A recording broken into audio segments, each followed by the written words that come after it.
Hello, my name is Ripley. Welcome to the video.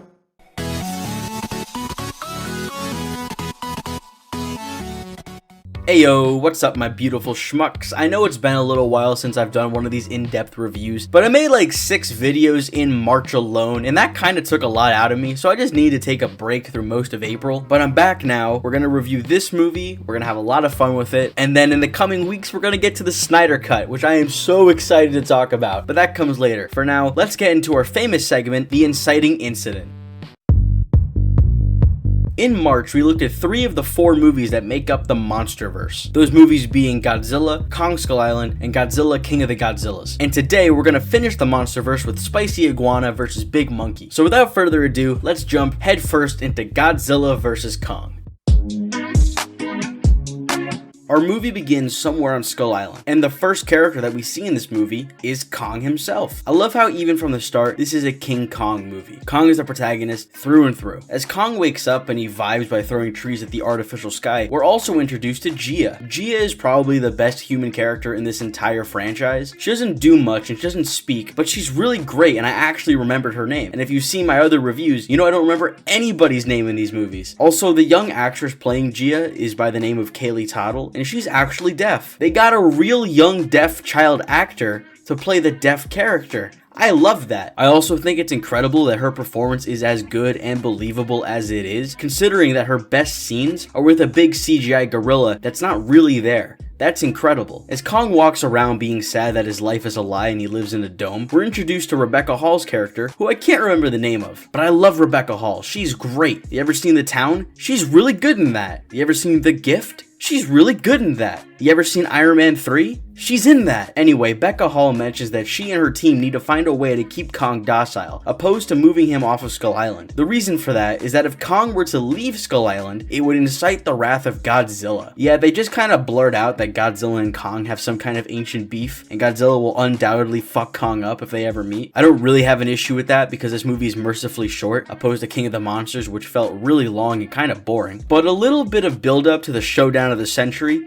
that wouldn't have hurt. And this brings us to the opening credit sequence, which I'm glad is back. King of the Monsters put this at the end of the movie, sadly, and I'm glad that this one kept it in the beginning, because it fits nicely with the other movies in the Monsterverse, and I really like this style of opening credits. I really like how this sequence sums up all the stuff that's happened in the Monsterverse so far, with truly awesome music. However, I don't like that between this movie and the last one, the other Titans have just been killed off screen, seemingly by Godzilla. It's never really addressed, but I doubt the humans could have killed all the Titans, so that just leaves Godzilla. I guess he did it. Why did he do it? How did he do it? We're never told, and that's really a shame. I would have loved to have seen more of the Titans from the last movie show up either in this one or other movies. Rodan, the one with the tusks, the Muto thing, the one that was a mountain. There was a lot of good stuff there. After our badass title card, we're introduced to a podcaster played by Brian Tyree Henry, who is annoying as fuck in this movie. Brian Tyree Henry is great. He is hilarious. He is a very talented actor. But my god, is he irritating in this movie. He was Officer Davis in Spider-Verse, so we're gonna roll with that. So Officer Davis works for evil Tesla called Apex, and he spins his wheels on a podcast where he discusses his stupid conspiracy theories. But today's the day, and he's gonna blow this shit wide open. So Officer Davis here needs to do some recon work and hack into this evil corporation servers because these guys are up to no good. Just as Officer Davis gets his super top secret information from Apex's servers, Godzilla shows up. I love this Godzilla reveal so much. It's incredible. You know what else is incredible? Godzilla going ham on this place. I love me an evil Godzilla who just wrecks shop. That's awesome. He smashes jets, he kills security guards, he blows up a bunch of probably innocent people, and he looks fucking phenomenal while he's doing it. So Godzilla hasn't been seen in a very long time, and the first time he shows up again, he destroys an Apex facility and kills a lot of people. So yeah, the world's kind of scared, and they're pulling a Batfleck here. Look, Eleven's back. She's actually worse in this movie than she was in the last one, mostly because she's just irritating and she's in here for no reason, like she has nothing to do. But for now, she's a high schooler who listens to Officer Davis's weird podcast. She also believes that Godzilla is being set up to look like a monster when in fact he's not. So she brings her concerns to her dad, Kyle Chandler, but he just kind of brushes her off. Next up, we're introduced to the Skarsgård brother who was Tarzan that one time when evil Elon Musk and his little friend go to visit him. Evil Elon Musk's friend here is Ren Shirazawa, and Shirazawa is the surname of Ken Watanabe's character character from the previous movies. Now, this is never addressed. It's never brought up or discussed in any capacity, so they seemingly imply that this new character is in relation to a previously existing character, and they never speak on it. What the fuck? So evil Elon Musk tells Tarzan that he needs him to go to the Hollow Earth and find an energy source to power a super weapon that he can use to kill Godzilla. He even offers Tarzan some tech to help him traverse the Hollow Earth. I really like that Kong Skull Island briefly brought up the idea of the Earth being hollow, and it gets a couple passing lines in Godzilla King of the Monsters, and then it gets a full-on reveal in this movie. I think that's great. I love that world building shit. That's awesome. However, Tarzan knows he can't find it, but he believes a Titan can. And seeing as there's only one nice Titan in the world, we can kinda gather where this is going. So Tarzan seeks out Rebecca Hall, as she's a leading researcher on Kong. I really like that this movie didn't become, oh boy, we need to get Kong to beat up Godzilla and save the world, because everyone already knows that if that were to happen,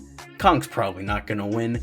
Nobody has faith in him. Instead, it becomes, we need Kong to help us find an energy source to power a weapon we can use to kill Godzilla. It's a little convoluted, but I actually really like it. Besides, the last movie was getting an Alpha Titan to beat up another Alpha Titan to save the world. So if they did that, it would have been derivative. But also, why do they need to stop Godzilla? He only attacked one time, and he attacked a very specific location and nowhere else. Seems kinda sus and a little odd that after that, they need to kill him, especially considering he saved the world twice. Kong bows to no one. Except to chloroform, apparently. So yeah, they knock him out, they get him on a boat, and they head off for Antarctica to get Kong to the Hollow Earth. While on the boat, Isa Gonzalez shows up, and I'm a big fan of hers, but I wish she got better roles. She's always playing some shallow, mean woman who sometimes gets shot to death by the police. I didn't see the one where she's Rosamund Pike's wife, but I can't imagine it was good. Netflix doesn't make good movies. Kong has a rough night at sea, but Gia rushes out to calm him down, and I really like the reveal that Kong can understand and use sign language. I think that's very interesting. I also like how here and over time, Tarzan starts to understand Kong and see him more as an animal, capable of compassion and empathy, opposed to a tool used to serve a purpose. It's probably the only character arc in this franchise now that I'm thinking about it. Meanwhile, Eleven continues to be a real pain in the ass in this movie. She's hijacking her friend's brother's car, she believes in showering with bleach, and other weird shit. Tap or no tap? No tap. Excuse me, what is tap? Water.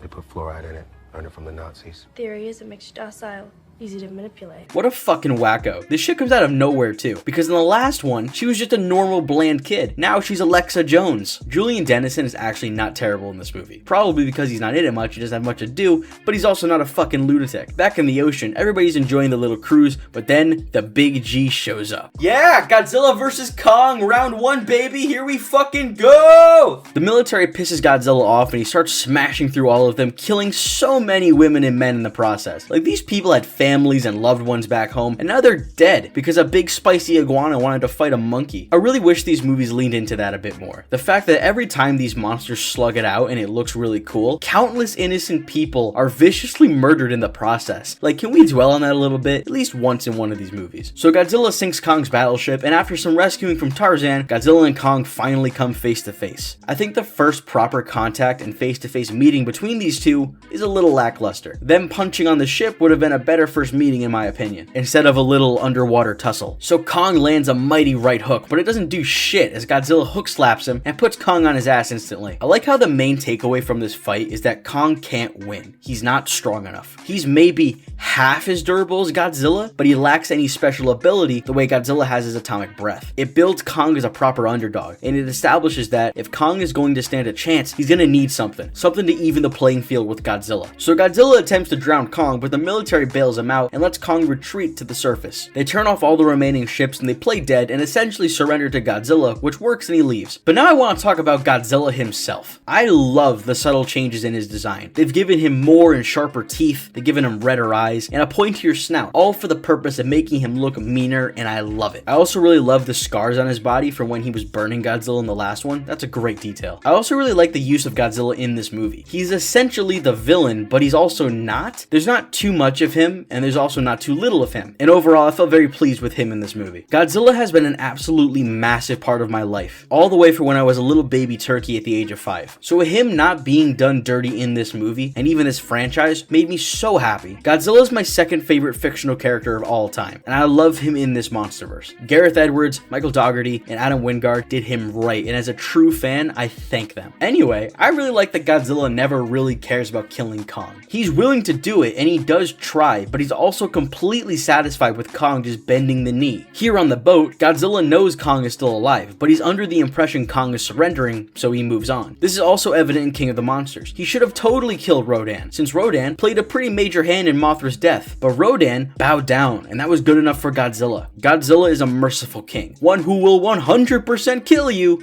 but as long as you bow to him and submit, he's completely okay with letting you live. So Team Godzilla ends up fast traveling to Hong Kong after meddling in some shit with evil Tesla, and Team Kong flies to Antarctica so they can enter Hollow Earth. They get Gia to tell Kong that Hollow Earth will be super dope, and they're off. I like Team Kong's little X-Men suits, that's pretty cute. I also like that Monarch has their own branded water bottles. What the fuck? That's weird. So after some portal hopping and shit, Team Kong and Kong himself end up in Hollow Earth. The Hollow Earth is really cool and a really cool concept that I quite enjoy. And considering that the last movie introduced literal aliens, the Earth being hollow and having its own ecosystem inside of it, it's not so far-fetched. I also want to commend Legendary and the 4 directors helming these films, Gareth Edwards, Jordan Vogt-Roberts, Michael Dougherty, and Adam Wingard, on creating a universe so unique from the Godzilla universe Toho created before them. These guys and their teams of writers and producers and storytellers and whatever else have used very few ideas from that Toho universe, and they actually work to establish interesting lore that exists uniquely in this universe. I also think it's heavily slept on that this is one of the 3 consistent and working cinematic universes at the moment, the other 2 being the Conjuring universe and obviously the MCU. It's so bizarre that a Godzilla Kong universe works leagues better than a DC universe, composed of beloved and well-known characters like Batman and Superman. Universal's Dark Universe keeps trying to find its legs and walk, but consistently tumbles headfirst into a wood chipper. So yeah,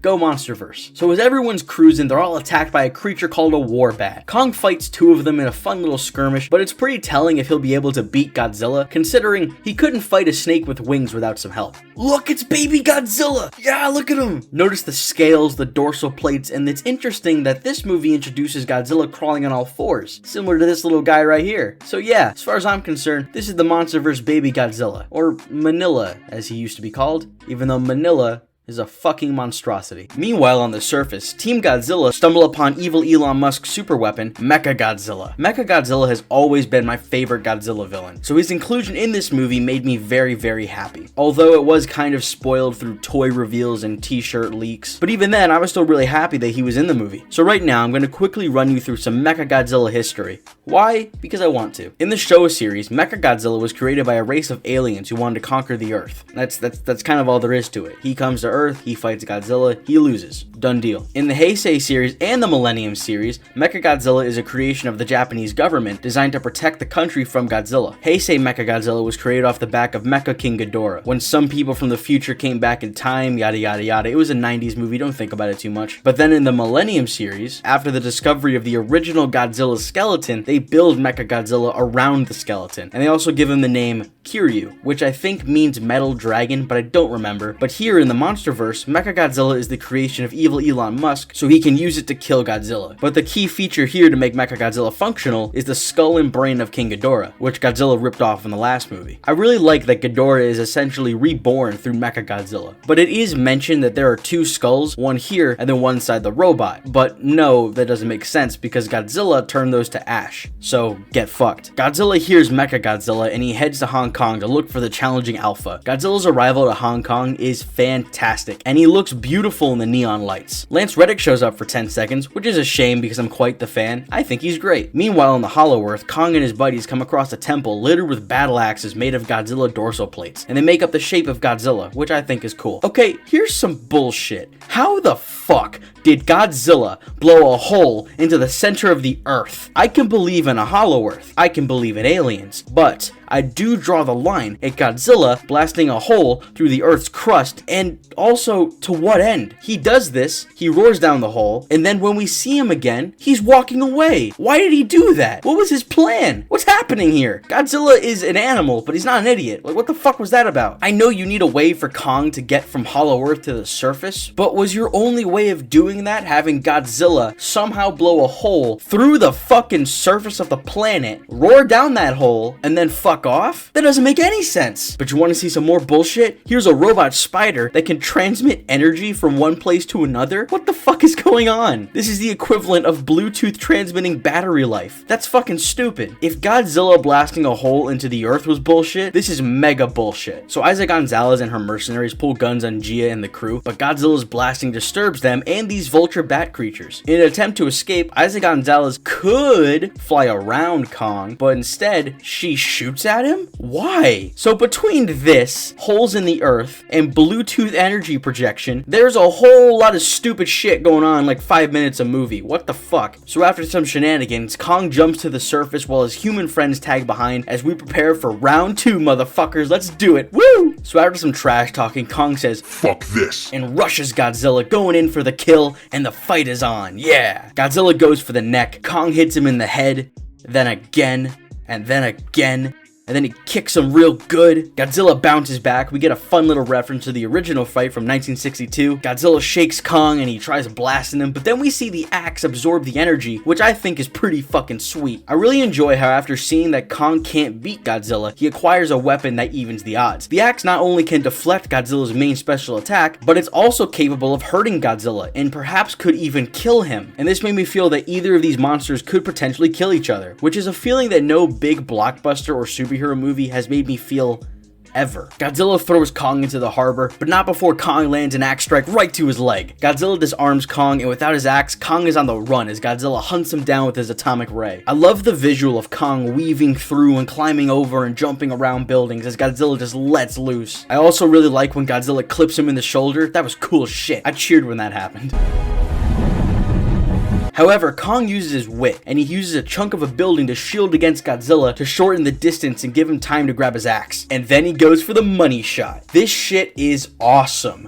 However, this should 1000% kill Godzilla. If this axe is strong enough to get in good and deep in his thigh, then it clearly can penetrate his skin. So, with this much momentum and force and right to the head, this should pretty much cut his skull right in half. I'm Team Godzilla all the way, don't get me wrong, that's my boy, but he should 100% be dead right now. And that kind of concludes round 2, because then we get a pause and we get some boring human stuff, but then the fight's right back on. Godzilla gets on all fours and he goes on the prowl, doing his intimidation display with his dorsal plates. But Kong is a crafty son of a bitch, and he tricks Godzilla into turning around and he jumps on him. But although Kong is clever, Godzilla is stronger, he's more durable, and he's meaner. So Godzilla just fucking manhandles Kong. He dislocates his arm and everything. I love it. I love how brutal this whole fight was. And it gets even more brutal when Godzilla chases Kong on all fours before jumping on him, clawing at his chest. Good stuff. But Godzilla's done fucking around though, as he slams his foot down on Kong's chest. Kong tries to fight back, but he knows he's done. They have an epic roaring match and Godzilla stands tall, the victor, the true king of the monsters. Hell yeah. I enjoy that Godzilla got hit real hard once, and he was pretty much done messing around. He laid Kong out. I also really like that, once again, Godzilla was down to just let Kong submit, and he wasn't really there to kill him, because Godzilla has bigger fish to fry. And that bigger fish happens to be Mechagodzilla, who's powering on right now, as Elon Musk explains his evil plan. Essentially, he wants Earth's Alpha Titan to be one that is controlled by humans, so that the human race can feel important in a world of monsters and aliens and what have you. Little detail here, but I really like how Mechagodzilla's powering on sound is a mechanical variation of Ghidorah's roar.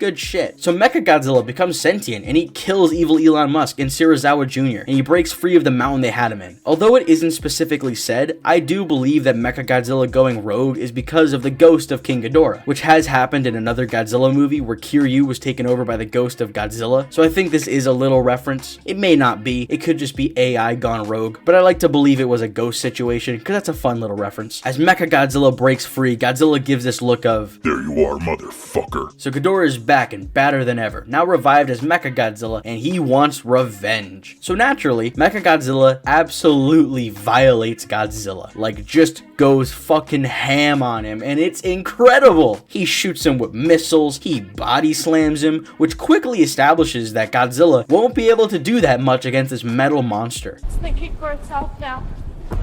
We have to warn Monarch. Yeah, and what the fuck are they gonna do? Jesus Christ, 11, think before you talk. Anyway, Team Godzilla here has to spend the rest of the third act battle sequence trying to figure out how to stop Mechagodzilla. Team Kong, on the other hand, plans to help Kong because Godzilla really fucked him up, so they need to jumpstart his heart with the Hollow Earth ship so he can help Godzilla. I do like that Team Kong essentially bails out Godzilla by reviving Kong and sending him to Godzilla's aid, and in the same way, Team Godzilla bails out Kong by stalling Mechagodzilla and giving Kong enough time to get a few swings in with the axe. While all of this is going down, Mechagodzilla is just railing Godzilla like there's no tomorrow, and it's still awesome. He punches him hard enough to make Carly Morgenthau jealous, he throws him around like a goddamn ragdoll, and they even blast each other with their laser beams. I love the beams connecting shot, but it always plays out the same these days, and it's getting kind of stale. Let me walk you through it. So the scene always plays out like this. Our protagonist or hero character shoots a laser that hits the laser of the antagonist or enemy character. They hold the connection for a moment, we see our hero struggling and visibly giving it all they got. This might be done with facial expressions or a shaky cam or a pained scream, whereas the villain casually holds it together effortlessly until the villain lurches forward and overpowers the hero, blasting them and sending them back. Again, I love the visual, but it's becoming a cliche at this point, especially considering that's playing out the same way every time. As Godzilla gets beaten, Team Kong successfully gets Kong back on his feet. Gia signs some stuff for Kong, but I really doubt that he can understand any of this shit. Like really, he doesn't know who Godzilla is, so you saying Godzilla is not the enemy, he's not gonna know what that means. But regardless, it works, and Kong joins the fight and he saves Godzilla. Mechagodzilla turns to Kong, prepares to punch him real good, but Godzilla grabs his arm and solidifies the epic team up we're about to witness. The Godzilla and Kong versus Mechagodzilla fight is awesome. When they drag him through that building, I jumped off my couch cheering, arms up in the air and everything. I love when Godzilla holds him back and Mechagodzilla goes to punch him, but Kong leaps on him and he grabs his arm and he holds him back. That shit was so cool. Kong reclaims his axe and uses it against Mechagodzilla, but to little effect. Mechagodzilla gets Kong up against the building and is closing in with his tail drill, despite having a laser cannon, copious amounts of missiles, and power punches. However, this does give Team Godzilla enough time to save him by stalling Mechagodzilla, and that gives Godzilla enough time to charge up the axe with his atomic breath. And with that, Kong just tears this fucker apart. He gets rid of that annoying tail, he takes out both his arms, he removes a huge chunk of his chest, takes off a leg, and then he does Mechagodzilla a favor of removing his fucking head. This round-ending kill is fantastic, but